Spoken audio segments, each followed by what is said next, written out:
ঢাকা মাওয়া ভাঙা দেশের প্রথম এক্সপ্রেসওয়ে। সড়কটি যোগাযোগের নতুন মাত্রা যুক্ত করলেও ক্রমেই দুর্ঘটনা প্রবণ হয়ে উঠেছে। প্রশস্ত সড়ক, ফ্লাইওভার, আন্ডারপাস, ইন্টারচেঞ্জ, ধীরগতির গাড়ির জন্য আলাদা সার্ভিস সড়ক থাকা সত্ত্বেও দুর্ঘটনার হটস্পট এখন এক্সপ্রেসওয়ে।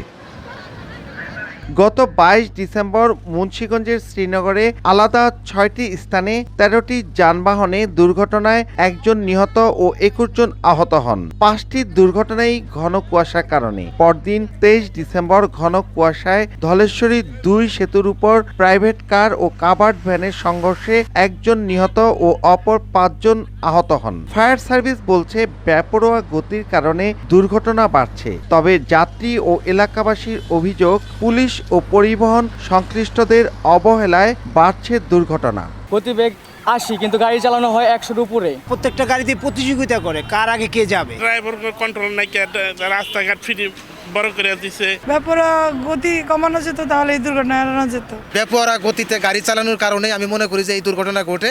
এখানে এটা নিয়ন্ত্রণ নিয়ে আসা দরকার, কারণ এটা নিয়ন্ত্রণ না নিয়ে আসলে, কারণ যেহেতু এখন ঘন কুয়াশা হচ্ছে, নিয়ন্ত্রণ যদি না আসে তাহলে আরও দুর্ঘটনা ঘটার সম্ভাবনা রয়েছে। পুলিশ বলছে যানবাহনগুলো ট্রাফিক আইন না মানার কারণে দুর্ঘটনা হচ্ছে। আমাদের কাজটা হলো দুর্ঘটনা কমানো এবং অপরাধটা কমানো।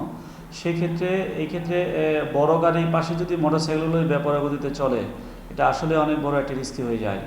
তাই আমাদের যদি সিস্টেমটা থাকতো, আসলে এখানে এই এক্সপ্রেসওয়েতে এটাকে নিয়ন্ত্রণ করার কোনো সিস্টেম নাই। সড়ক ও জনপথ বিভাগের তথ্য মতে ইন্টেলিজেন্ট ট্রান্সপোর্ট সিস্টেম ITS এর আওতায় ক্যামেরার মাধ্যমে পুরো এক্সপ্রেসওয়ে মনিটরিংয়ের চেষ্টা চলছে। ৯৮৪টি দুর্ঘটনায় ১৩৩ জনের প্রাণহানি হয়েছে, আহত হয়েছেন অসংখ্য। মুন্সিগঞ্জের কেওটখালী থেকে নাসিরউদ্দিন উজ্জ্বল, সময় সংবাদ।